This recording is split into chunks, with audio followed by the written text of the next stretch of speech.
Бүгін сіздерді осындай ерекше тағам түрімен таныстыратын боламын. Бұл тағамның аты кесе қуырдақ деп аталады. Видеоны соңына дейін көріп, лайк басып, комментарий жазып, арнаға тіркелуді ұмытпаңыздар. Міндетті түрде дайындап көріңіздер, өте дәмді. Ең алдымен біз қамырын дайындайтын боламыз. Қамыр үшін 500 грамм ұн, жарты шай қасық тұз, 50 грамм сары май, бір жұмыртқа және бір жұмыртқаның ақ уызы. Сары уызы бізге соңында қажет болады. Және де 200-250 мл жылы суды құйып, осы заттардан жақсылап қамыр илейтін боламыз. Қамырымыз қатты жұмсақ емес, қатты емес, орташа болу керек. Осылай целлофанға салып тындырып қоямыз. Енді салмасын дайындай береміз. Салмасы үшін 300 грамм етті кішірек 4-1 етіп турайтын боламыз. Менде жылқы еті.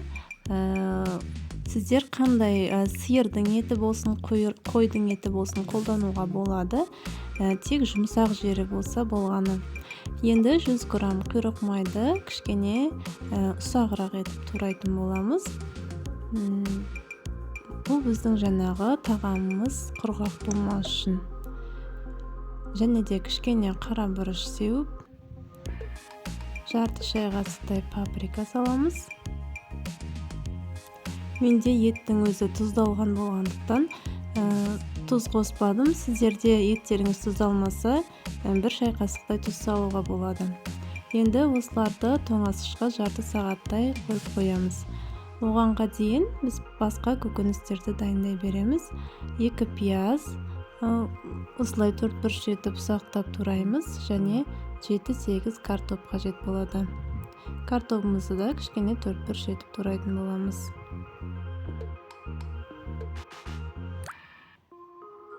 Және бір болгар бұрышы немесе тәтті қызыл бұрыш қолдануға болады.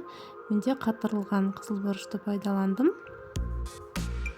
Осылай 4-1 етіп турап, оны да дайындап қоямыз. Енді жаңағы етімізге картопты, пиязды және бұрышты салып, барлығын жақсылап араластырамыз. Бір шай қасықтай толтырып тұз салатын боламыз. Және жақсылап араластырамыз. Біздің салмамыз дайын болды. Енді қамырымызды дайындайтын боламыз. Қамырымыз тыңғанша арасында 1-2 рет басып, осылай бір келкі болғанша тындырып аламыз.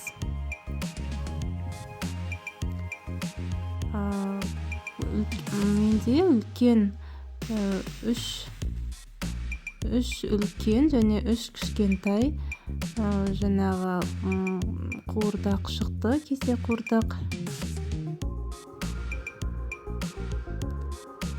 Яғни отбасындағы ересек адамдарға үлкенін, балаларға кішірегін дайындадым. Сіздер егерде аз дайындағыларыңыз келсе, осы рецепт бойынша тура ортасынан жаңағы жартысын жасасаңыздар болады. Осылай қамырымызды жаңағы көже ішетін ыдыстың ішіне салып, осылай етті толтыңқырап саламыз, жаңағы начинкамызды. Және бетіне біраз қасықтай сары май саламыз. Ол жаңағы біздің қамырымыздың жұмсақ болып пісуіне және де тағамымыздың құрғақ болып қалмауына көмектеседі. Осылай әдемілеп жіберсеңіздер болады. Енді противеньге қойып, осылай домалақты барлығын дайындап аламыз.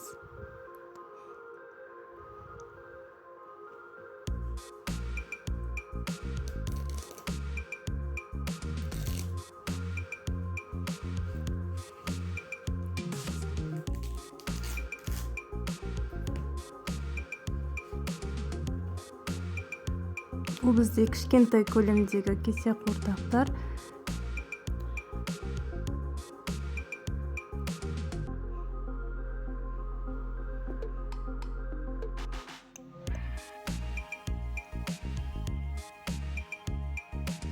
Бұларды да дәл алдындағыдай дайындайтын боламыз.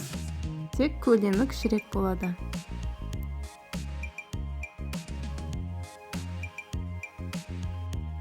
Дайындап алдық. Ендігі кезекте жаңағы формасын жасайтын боламыз. Ыдыс тәрізді етіп форма жасайтын боламыз. Яғни қақпақ сияқты бетінде осындай екі қамырды алып, жіңішкелеп, иіріп, қақпақ пішінін жасайтын боламыз. Осылай көріп отырғандарыңыздай бетіне қоя саламыз. Ол өзі жаңа қамыр біріне жабысады. Және де кішкентай дөңгелек етіп қақпақтың ұстайтын жерін жасаймыз. Осылай барлығын дайындап алдық.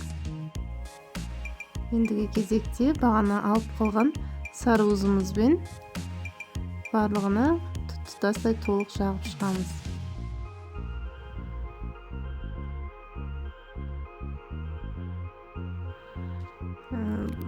200 Цельсий градуста 1 сағат көлемінде пісіретін боламыз.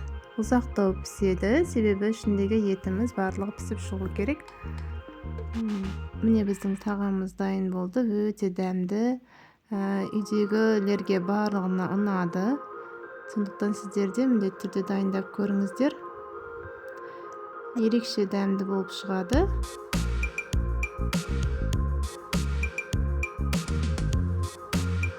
Міндетті түрде дайындап көріңіздер. Арнамда көптеген рецепттермен осылай бөлісіп отыратын боламын. Міндетті түрде видеоларымды қарап, қолдап қойыңыздар.